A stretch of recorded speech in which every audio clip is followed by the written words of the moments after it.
Welcome to TisTalk.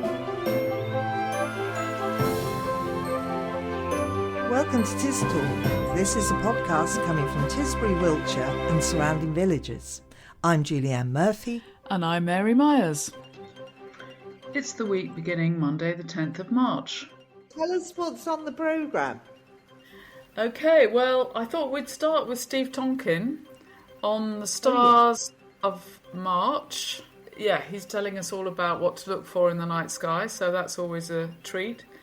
And then we've had the latest episode of the Yew Tree, brought to us by Liz Coyle-Camp. She sent that in just recently, so that's about the Civil War, and funny as ever, so that'll be nice.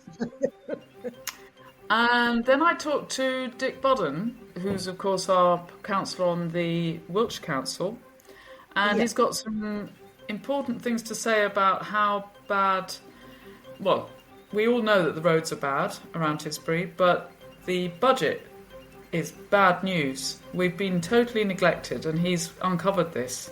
So that's interesting. And the other slightly sad news, well, I think so, because I'm a great fan of Dick Budden's, is that he's standing down at the next election, which is very soon, which is early May. I think it even is the 1st of May.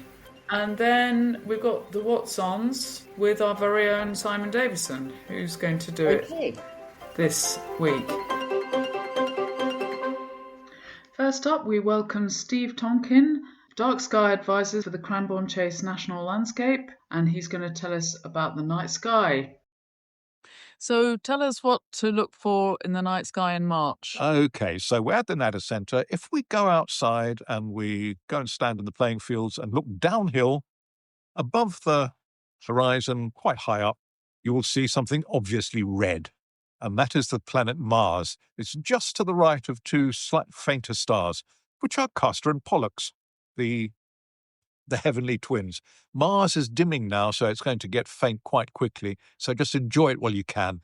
Is Mars anything to do with the month of March? Oh, yes. The Romans' first month of the year was Mars, and this is it. So, yes, so the Ides of March, they would have called the Ides of Mars. Oh. And then Aprilis was the next one, and then Julius was actually named for Julius Caesar. And then, of course, Augustus Caesar, his successor, gave us the August. Right. And if you take the numbers of the months, the numbered months like October, which in octo means 8, if you start with March, it's the 8th month. Ah, of course. So that's the 10th. So that's why they have these names. But we're not going to look there tonight. We are going to look about a handspan to the left. So you hold your hand out in front of you, spread from little finger to thumb, and to the left of Mars at that distance, let your eyes get dark adapted, and you will see a little fuzzy patch in the sky. And the ancient Greeks called it Nephelion, which means the little cloud. We know it as the beehive cluster. And it's this very, very large open cluster of stars. And what's a cluster? This is just a group of stars that form together, and they're still gravitationally bound together, not incredibly strongly, which is why it's open. And they will gradually disperse. Give them a few million years, they'll disperse a bit. Short in astronomical terms. Okay. So that's lovely. Just look at that. If you've got binoculars, look at that, because they'll overflow the field of view. And then we're going to go same distance further on, and we come to a bright star called Regulus, which is at the bottom of what looks like a backward question mark or a sickle. And that is part of the constellation of Leo, the lion. And Leo I like because it is one of the constellations, one of the few constellations actually, that looks like what it's actually meant to represent. In this Not case, the question mark bit. No. The question mark is its head, and Regulus is its heart, its regulator. To the left of that, you'll see there's some fainter stars, make it look like, the whole thing look like a reclining lion. So it's a lion just sort of sitting there, sort of waiting for its next meal to pass or something like that. Okay. So you can sort of see its haunches. Oh, yes. Yeah. And look above its haunches if you've got binoculars. It's a beautiful star field there, beautiful multicoloured stars. So if you ever thought stars were all one colour, this will show you they really aren't. And they vary, because I remember from last month, they vary because of the heat. Indeed. So the temperature indicates how warm they are, how hot they are, and the cooler ones, well, we're talking about cool, we only mean, only about 3,000 degrees. They are reddish or orangey, and the bluish ones are more like about 10,000 degrees, so they're incredibly hot. So that's Starfield, but a little bit further back than that, you'll see another misty patch. To the left, we're talking to the left about. Again, so we keep going back that way, to the left, and this is called the Coma cluster. Coma? Coma, it means hair. Hair on your head? Yes. I see. Yeah. So a comet is a hairy star. Oh. It's a star with its tresses trail below it. But this Coma is the hair of Queen of Egypt, Berenice. Hence, the constellation is actually called Coma Berenices. And it was cut off, she cut it off, to sacrifice to the gods if they would bring her husband home safely from battle, which they did. So it was put into the sky to honour her, I see. apparently, by the gods. But it has lots of connotations in different cultures. So in Mesopotamian culture, if you know your Midsummer Night's Dream, the play within a play, this is the veil dropped by Thisbe in the Pyramus and Thisbe story, which had the lion had left blood on it. So there's the lion as well, of course, and which then left that sort of ridiculous death scene that you get at the end of that, the rude mechanicals play. But my favourite mythology around that, it comes from North Africa, where it's a waterhole, and the lion frightened a gazelle away. And if you look up to the right from there, going up, there are 3 reasonably bright pairs of stars, almost evenly spaced. And those are the 3 leaps of the gazelle, frightened by the lion. So this is one of the reasons I love this part of the sky so much, because these stories help you relate things together. And this 3 leaps of the gazelle, it's called an asterism, which is just a recognizable group of stars. And do have a look at it and enjoy it. And it's easier to see the darker you are. So, do what you can to keep our dark skies dark. Great. Thank you very much, Steve. Steve, are there any stargazing events this month of March? Oh, even better than that. We're having a Starfest. 2 days, 19th and 20th of March, at the Warminster Civic Centre. Come along. There'll be a planetarium, which is a dome you can sit in and have a simulation of the night sky.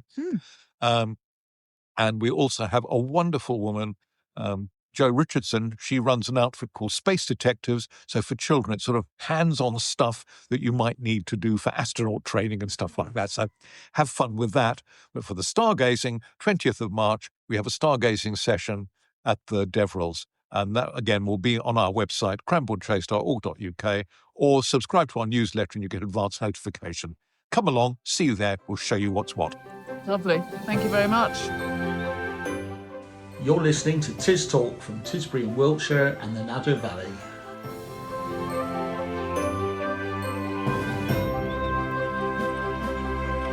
And now the Yew Tree gives her account of the Civil War years and how Tisbury survived those turbulent times.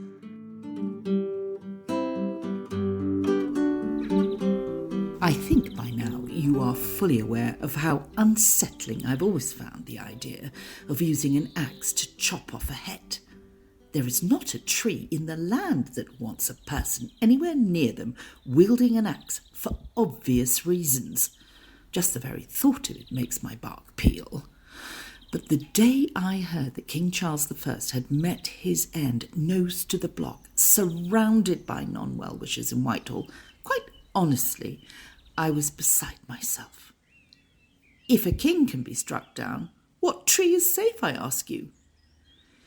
Well, it was lucky Tisburgers adored me, and in a world of never-ending conflict since the Civil War kicked off in 1642, I can only surmise that I, in my nobleness and beauty, represented all that was good and kind and consistent in a world gone mad. You might imagine that Tisbury would have carried on as normal, sheltered as it is, in its pretty valley, situated on a road to nowhere in particular. Well, let me disavow you of that notion right now, without further ado. The village suffered just as much as everywhere else as the long tendrils of civil discord slid across the kingdom. While not exactly the epicentre of discontent, there was enough going on in these parts to daily remind you of the fragility of life. Good folk were fearful. Distrust was everywhere, with loyalties tested on a daily basis. And of course, ordinary men were commandeered to fight for one side or the other, while the women and children were left to keep the farms working and the forges burning. In 1593, a baby boy was born and baptised in my beloved St. John's Church, right here beside me, and well I remember it. He was the son of Master and Mistress Mayhew, and they named him Thomas. And in 1642, the year of the Civil War, that very same Thomas Mayhew, by now 51 years of age, established the first English settlement on Martha's Vineyard, an island off the coast of New England in North America.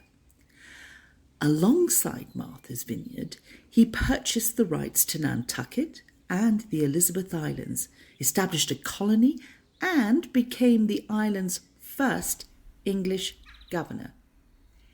He named one part of the island Tisbury and the other area Chillmark. How about that?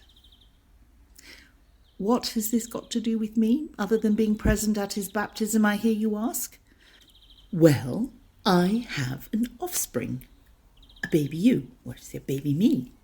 Planted in 1987, that offspring was grown from a dear little sapling of mine and stands proudly, fully grown, outside the Havens Grace churchyard in West Tisbury, on the island of Martha's Vineyard.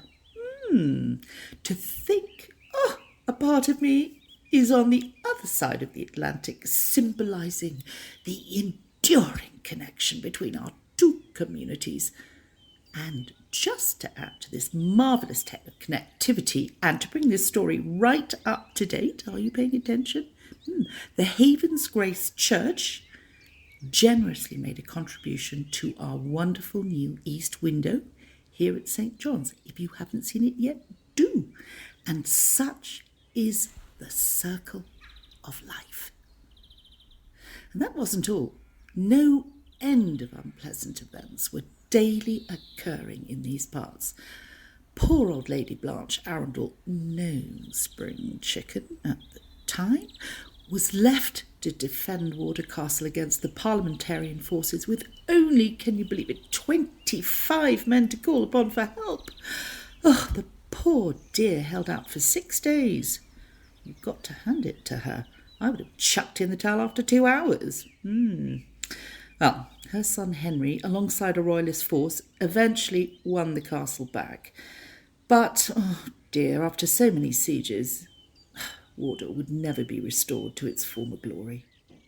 Unlike me, of course, I remained glorious throughout this unedifying period of British history. But still, it has to be said, I, like most of the common folk, was mightily relieved when the bells of St. John's rang out for the coronation of Charles II.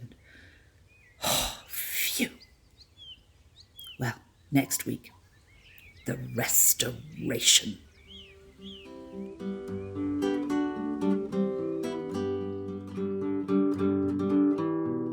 The Yew Tree Chronicles.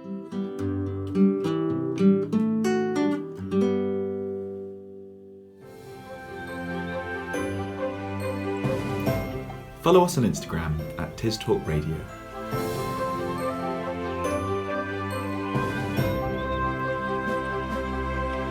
So, Dick Budden, thank you very much for joining us here on TisTalk again.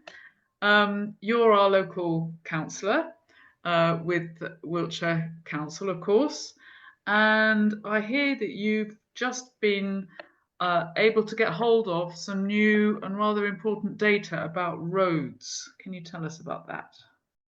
When I finally obtained the raw numbers showing how much had been spent, if you compare the spending in our area with, for example, the whole of Wiltshire, the average for the whole of Wiltshire was 40% higher.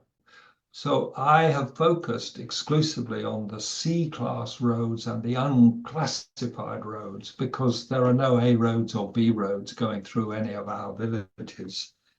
And here in the southwest of Wiltshire, the total spending, for some reason, the council talk in kilometres rather than miles, so excuse that. But the total spending that they will admit to in C and unclassified roads in our area was just under £1,600 per kilometre, £1,592 per kilometre. Now that compares with an average for all Wiltshire of 2,196, which is 40% higher, 38%, 40% higher.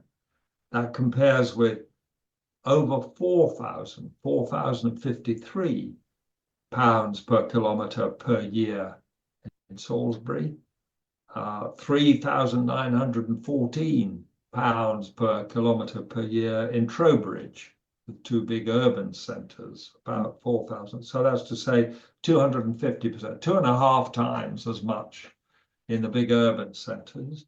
And that compares with southern Wiltshire at 2,855. So a comparable rural area, 2,855 compared with ours under 1,600, 80% higher than in our area.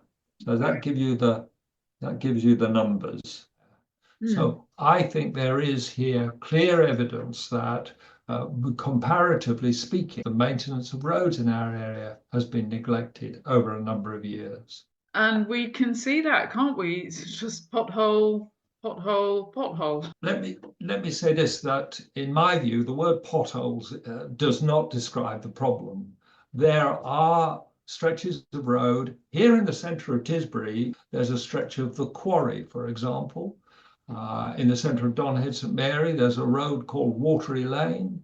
Both of those have been on the list of major projects for work to be carried out, not just for this year, not just for the previous year, but for several years. I've not been able to go back far enough to find how long they've been on the list, but they have been neglected. The residents beside them know they've been neglected and are really, really frustrated that the Highways Maintenance Management team have failed to carry out the work that is clearly due.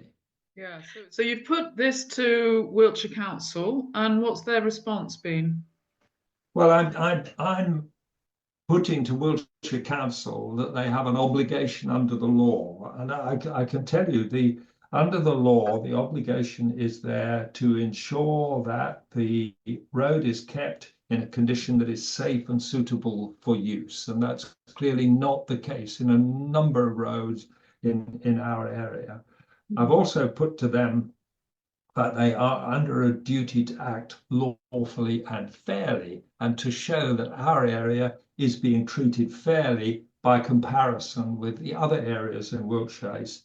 That the evidence, the numbers I have come up with show that there's a real possibility of bias in the way Wiltshire has administered its highways maintenance. Now, what are they saying in response? Well, the answer is silence at the moment is the response. It's so frustrating, isn't it? But yet we also heard, or I thought we'd heard, around Christmas or just before Christmas, that central government had given Wiltshire Council several million. I mean, they've got the money. They just don't seem to have the will to come our way and spend it down here in Southwest Wilts. Well, let me be quite clear and to try to be fair and open on this so that I'm not misleading you. The Wiltshire Council have found an additional £20 million, which they are spending. That's just they're spending in the current year, which ends at the end of March, and next year, beginning 1st of April, they will spend an additional £20 million. That's to say, roughly 50% of the annual maintenance budget. But in raising those funds and publicising those funds, they are in effect, de facto, admitting that they've been unable to maintain the roads in a satisfactory state with the amount of money that they have been spending over the last 4 years. Yeah. Moreover, let me add, they put out a map to show the 99 projects that they were going to devote this £20 million to spending. And out of those 99 projects on that map, a quarter of them, 26 of them, are in the southwest area of Wiltshire. And of those, 40% are in the Don Heads. Now that clearly shows, A, that Wiltshire recognise that the amount of money they've been spending isn't enough and they've got to do more. And B, that the place they need to do more is in our area. And even more importantly, the Don Heads in particular have been badly neglected. Okay, well then, in fact, it's good news. That bit is good news, and I don't want to detract from that. But having said that, from here on in, they must not allow this kind of bias, this kind of neglect to re-emerge. I was yesterday, as it happens, in Trowbridge, arguing that for the future, all councils in future must challenge their highways maintenance officers year on year to keep a record of how much is being spent per annum in each area for each class of road per kilometre, in order to make sure that this kind of bias doesn't re-emerge. And I think that's really important for the future. Yeah, all of it. I think it's mad that it wasn't being monitored. I think it shows serious neglect of fundamental financial principles and fairness and equity that they weren't monitoring. They need to monitor this closely in future. And in the meantime, by the way, although that good news we've been celebrating, Watery Lane in Don Head St Mary has still not been resurfaced or rebuilt, and the length of road in the quarry has still not been resurfaced. So it may be that they will get done this year, but they haven't given me a timetable for doing that work. And that's what we need to see before we can say this is all done. These things take an awful long time, don't they, Dick? And so I understand now you're looking to the future, of course, we all are. Particularly May is going to be an important month for you because I hear you're unfortunately stepping down. I'm not stepping down, but I'm not going to stand for re-election. Now, I'm really sorry to have to say this, and I want everybody listening to know that it was entirely my intention up until the end of last year that I was going to stand again. And then just before Christmas, I got some news which said I really had to spend much of this year sorting out a problem that I've got with my own health. So I looked around for somebody else who might be able to step up and take over all the things that I've been looking after. And very fortunately, a fellow I've got a lot of respect and time for, called Jerry Murray, has said he's happy to put his name forward, and I will be supporting him and endorsing him. And I hope that people will be encouraged to vote for him when it comes to the May election. Right, so Jerry Murray, currently on the Tisbury Parish Council, so he would be standing as a Lib Dem candidate as you did. That's right. I've known Jerry since shortly after I arrived here. As you say, he's been very active. He's a member of the Tisbury Parish Council. He was involved in drafting the neighbourhood plan. He led the campaign against the developers' plans for the station works. He was he was on the board of the St John's School while his son was there. So very active in the community, and I'm convinced he'll be able to take on all the things that I've been campaigning for and will be a very good representative for the community. All right, well, we'll see that when we come to the elections in May. Thanks for your time. And yours. Thank you. Yeah. Cheers, Mary. See you soon. Bye. Bye. This is TisTalk from Tisbury, Wiltshire.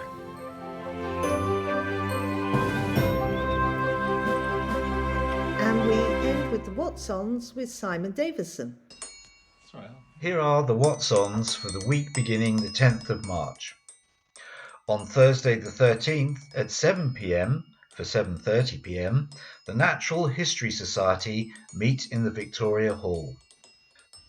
On Saturday the 15th, the Community Cafe Breakfast takes place in the Methodist Church at 9:30 until 12 noon, and the Country Market will be in the Victoria Hall 10 to 11 a.m. On Sunday the 16th, starting at 10 a.m, Lady Tree Designs on the High Street will be holding a Young Nature Watch fossil workshop until 12 p.m. That's all. Have a great week. That's all from us this week. So we've been Mary Myers and Julianne Murphy and special contributor Liz Coyle-Camp. We'd love to hear from you. You can contact us on tistalkradio@gmail.com. You can listen every week to a new episode of TisTalk, and you can find any episode you've missed at tistalk.buzzsprout.com. You can also find us on Facebook. Just search for TisTalk, that's all one word. And also look out for us on the Nextdoor app. And now also on Instagram on TisTalk Radio. So do listen in next week for more stories from Tisbury. Bye-bye. Bye.